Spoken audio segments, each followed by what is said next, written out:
The blog is only there to assist the sale. You're only building out content in order to get more visibility so I can get more traffic to the website to offer my service or my product, right? So I want to help you and guide you in being able to structure your website and find keywords that are actually going to assist with the sale. I don't want to waste any time, but I do want to point out chrispalmer.org. I'm going to use an example, but this example could be utilized whether you're a personal injury lawyer, whether you're a chiropractor, whether you're just a law firm, whether you're doing SEO, it doesn't matter. You're doing any type of business, local business. What we're going to discuss right now is going to be which keywords do we want to target, most notably, which variation do we want to target, how we understand, hey, which one's better, and how do we determine which one's better? And then on top of that, which variation of the keyword. So let's use an example, all right?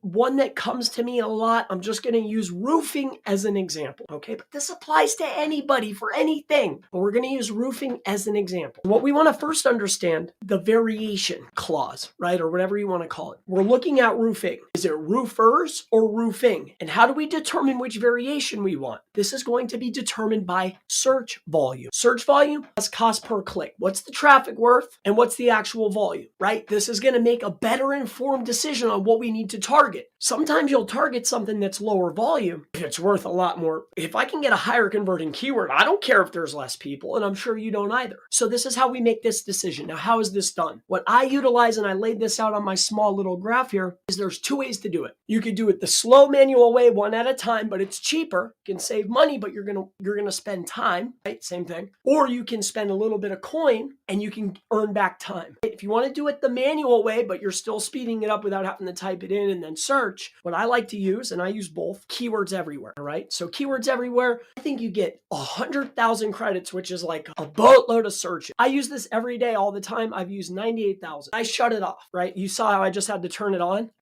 I use it every day, literally. I've used, 2,000 credits? This is $10 per 100,000 credits. And what we can do is we're going to go to our little example here, roofing and roofers. Which one should we go for? Well, let's say that we're in Houston, or better yet, let's just do roofing. And what we're looking for is we want to know, well, which variation has a higher volume? So roofing is a 301,000 volume. See the volume and the cost per click? It's listed right here. So roofing and roofers. Okay, well, which one should we go for? So they're equal. So now what we want to do is we need to also, the next piece of it is, well, in the area that we're in, area that you're in, what is Google rewarding and what are my competitors targeting? So let's say, let's go to Houston now. Let's say we're going to Houston and it's roofing. Is it Houston roofing? Take a look at the SERP. SERP is the search engine results page. Houston roofing, Greater House. Now let's do roofers. And you saw that, right? Houston roofing had a 1900 volume, right? See this? 1900.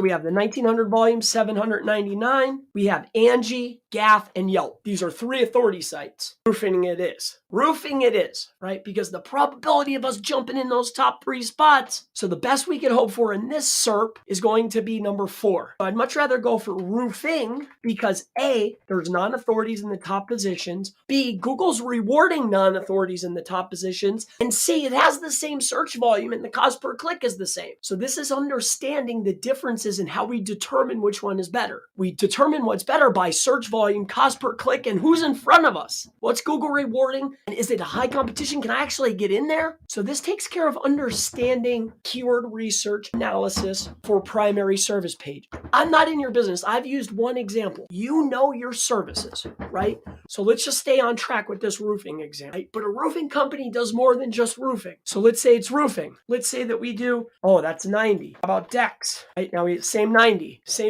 the same volume, but is there authority here? So we have Houston decks, Texas decks, and all. So how about deck install? I don't know. I'm just throwing keywords out there. What we're looking for is volume, who's the winner, and what's the cost per click. That's what we're looking for. I made a little sheet for you guys and gals too. I made a couple sheets for you and your business. You come over here to the step-by-step. The first thing that you want to do is create a list of service-based keywords. First thing that you need to do is what's your service? Push keyword research to the side. What services do you provide? Okay, Chris, I do roofing, do shingles, I clean up nails, I do paving, I install windows, I do solar system installation, make your list. Once you make your list of actual services, you can utilize either keywords everywhere to get proper keyword volumes. You can search for your variations, see what Google's rewarding it, see what the cost per clicks are. If you want to speed up the process, this is what we talked about. There's 2 tools. If you want to speed it up, you can utilize a tool called SEMrush, right? This is the one that I like. There's tons of tools out there. These are the 2 that I use. You can do the same thing by coming over here like this. So you can put in roofing.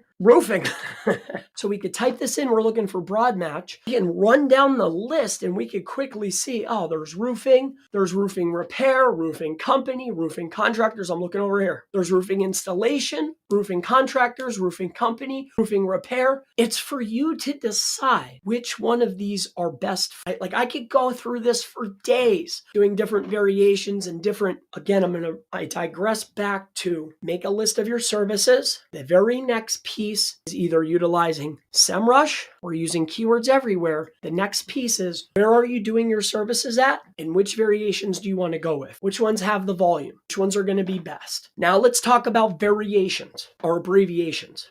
So something else I want to point out that I get questions about quite consistently, and first and foremost, I did this here. What keywords to target? This is based on your service keyword, right? We talked about that. The next thing was, well, should I use service? Should I use services? Should I use repair or repairs or install or installation, right? We talked about that. The next element that we're talking about is locations, location abbreviation. Let's stay right on with our roofing. So let's say that we've decided to go with roofing or roofers. Let's say roofing. So do we want to do roofing? Do we want to do roofing Houston? Or do we want to do Houston roofer? Most of the time, we're probably going to want to do roofing Houston or location then service. Sometimes it's service plus location, usually location plus service. But we want to see and figure out, well, what is Google rewarding? What are the leading competitors doing? Are they putting roofing? Are they writing roofing Houston, Texas? Right? Is there a difference in the search? Also, too, is there a difference in search volume? So roofing Houston had 1,000, roofing Houston, Texas had 1,000, roofing Houston had 1,900. Or do we want to do, again, let's just stick with Houston or stick with roofing. Let's say we want to go at the state level. Do we want to do Texas, 170, or do we want to do TX? You see what we're doing here. You know your areas.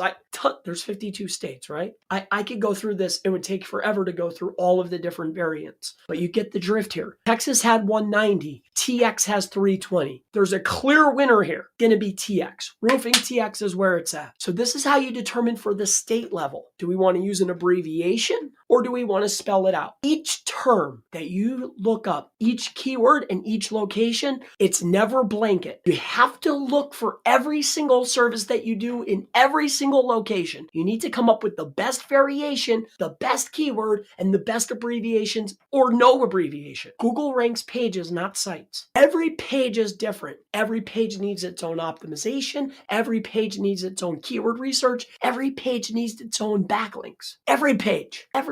Let's talk about this. All right, I want to move on to the very next topic. So we've talked about keywords to target based on service. Talked about variations of your service, like service or services, repair and repairs. We've talked about locations. Do we want to use words like Texas or TX, right? Do we want to say Houston, Texas, or just Houston? Do we want to say Houston TX or just Houston, Texas? Every service, every location is always different. Now let me mention to you about structuring. So when we're creating our pages, you're going to have top level pages, aka pillar pages. I see this floating around quite consistently. I've seen it called all kinds of things. But at the end of the day, there's a top level page. Top level means it's the first subdirectory after the root. So if I have HTTPS, I'll zoom in here so you can see this better, mywebsite.com or yourwebsite.com / the primary service, law firm, New York City, whatever it's going to be, right? So this is the structure. If you're going to have more than one state, I know that this is a keyword research video, but the structure plays a massive. Let's say you're going to do a law firm, okay? And then you're going to have other secondary pages. On that law firm page, you'll list out all of your service pages, all of your location pages, right? Location service pages. And when you go to them, like see how this is? Law firm New York City. This is explaining service. Bear with me here. So I think I put this in. I wrote it out already. So main service pages. So it's going to be yourwebsite.com / primary service. When we're on the primary service page, say the primary service page is roofing in New York City. When I'm on this page and I click on that New York York City page, it takes me to this. It's a fat structure. Roofing, New York City, right? This is if you're in one state. We could talk days about structuring and page structuring in silos, but I just want to point that out. You have a primary service page, you have your location pages. You're only in one state. You want to keep it as flat as possible. Now, we've talked about the keyword research tools. I'm utilizing Keywords Everywhere in SEMrush. This is what I use every single day. It does the job. They can be considered inexpensive, depending on who you ask, but they're definitely great tools. Now, let's talk about the supporting content and how you can find supporting content. We got the service pages out of the way. That's actually the easy part, coming up with the variations and the locations, because you know your service, you know your location. It's just a matter of, well, should I use an abbreviation or a variation? So like installer or installers is a variation, and then Texas or TX is an abbreviation. Easy stuff. Now, where it starts to get tricky and it's more fun and where I get the most questions is supporting content, aka informational content, okay? Or it could be considered commercial content. Let's start talking about this. Let's say that you've built out your service pages, right? Your services. Let's say you've decided to go with roofing. Roofing's one of your services. Let's say that shingle installer is another one, right? So roofing, all right, I should have wrote this out already. So roofing, another one could be, I don't know, decks. I don't know if these go together, probably not, but for sake of example, let's say that we've created a list of our service-based keywords. We want to find, ideally, 3 to 5 pieces of supporting content. The main goal here is not to generate blog. Well, it is, but the blogs or the content is there to assist the service or the product pages. They're not just cranking out content to crank out content. It's there to build relevance inside the silo to help boost the primary service and location pages. Also, too, this is where we can save money on link building. We can build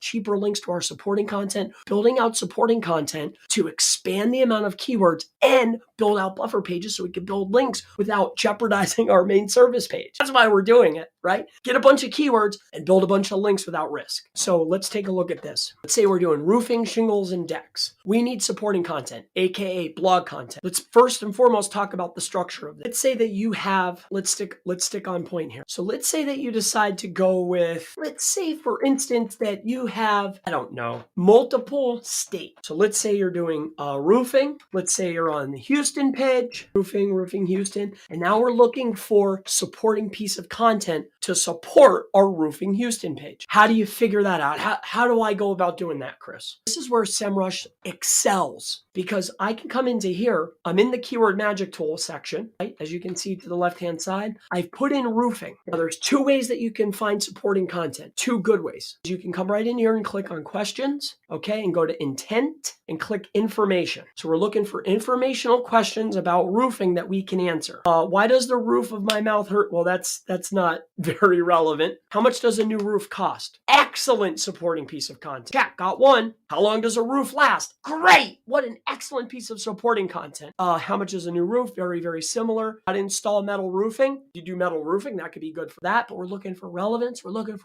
Come on, we need one more, baby. Give me one more. How to get insurance to pay for a roof replacement. Oh, that's a good one. So now we found our 3. You could do 5. You can honestly do as many as you, depending on budget and time frame. But let's say we're going to start with 3. We have a decent volume, looking good. I'm not overly concerned with keyword difficulty, and here's why, right? Don't get caught up on keyword difficulty, because if I look up how much does a roof cost, keyword difficulty is sky high. There's a trillion articles out there about it. So that means you probably need a 3,000 or 4,000 word article to make it make sense. And the reason why you don't care about keyword difficulty is because when you create a 3,000, let's just say a 2,500 to 3,000 word article, how much does a new roof cost and why you should do it and all of this like craziness about the supporting piece of content is because that page is going to rank for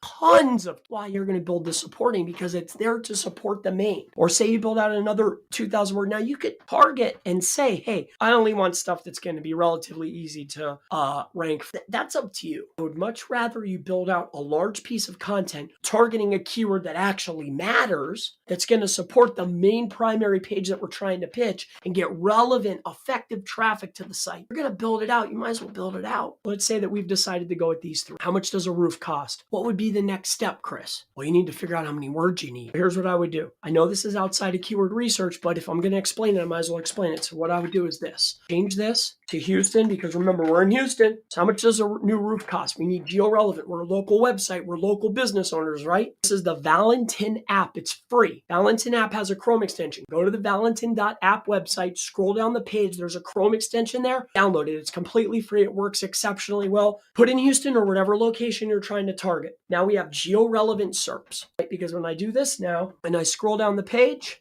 because it just keeps loading. Trust me, we're in Houston, see? In any case, I gotta rock and roll. Roofing, Texas. How much does a new roof cost? How much does a new roof cost? So now we have geo-relevant. This old house, we'll go to 2. This is called SEO Quake. We're looking for word counts. 2,400 words on that one. How many words is this? 2,400. 2,000. All right, you need a 2,000 to 2,500 word article. How much does a new roof cost? This is how you find supporting pieces of content. Get your primary service keyword, no abbreviations, no crap, whatever you decided on. There was roofer, roofing, whatever it is, throw it in the keyword magic tool and look up questions, broad match, informational. Some keywords barely throw back anything. So what do? Take off this informational, come into here and click related, go to the related, and then look for your questions, see if there's any good answers there. And if you have a boatload like this, click on informational. So now you have informational that's related to the main keyword. Start grabbing your keywords. This is more like it. Usually you're going to have low volumes. Don't worry about volume. Don't worry about KD. You're building out supporting content to support the primary service. Don't worry about volumes. Don't worry about KDs. Use content to support the primary service page. That page is going to rank for dozens of keywords. Even if it only produced one more job, is it worth the $20 to create the article? Yes!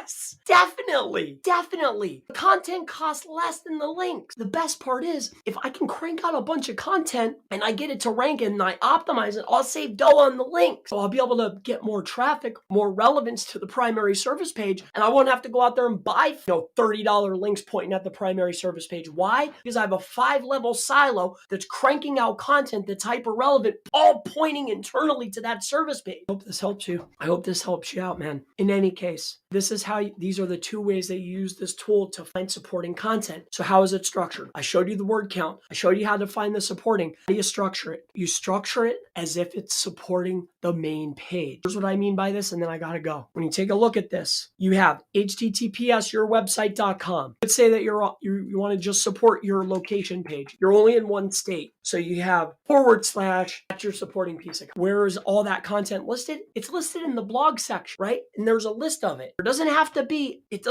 this.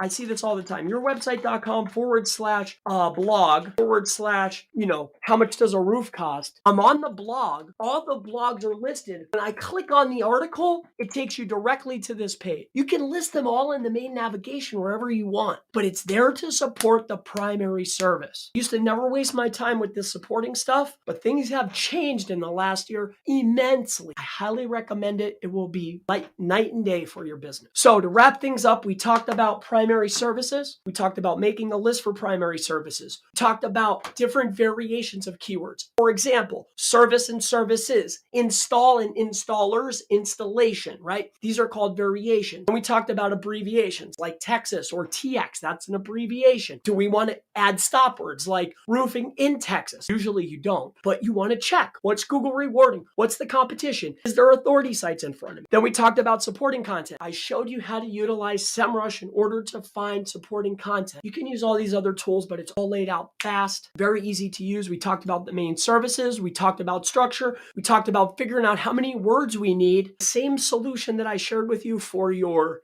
supporting content, utilizing SEO Quake to see what the density of the word count is. You do that same thing for your service page. So say you decide to go with roofing company Houston. Let's say that's what you decide to go with. Generally, I'll just change the location and put in the primary. But then you go to the top winner, you go to like number 1 and number 2, and you figure out with SEO Quake, well, how many words do they have? 1,200?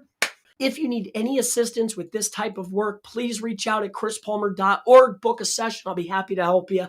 Anything at all. If you just have a question, ask in the section below. Of course, I always look forward to seeing you in the next video.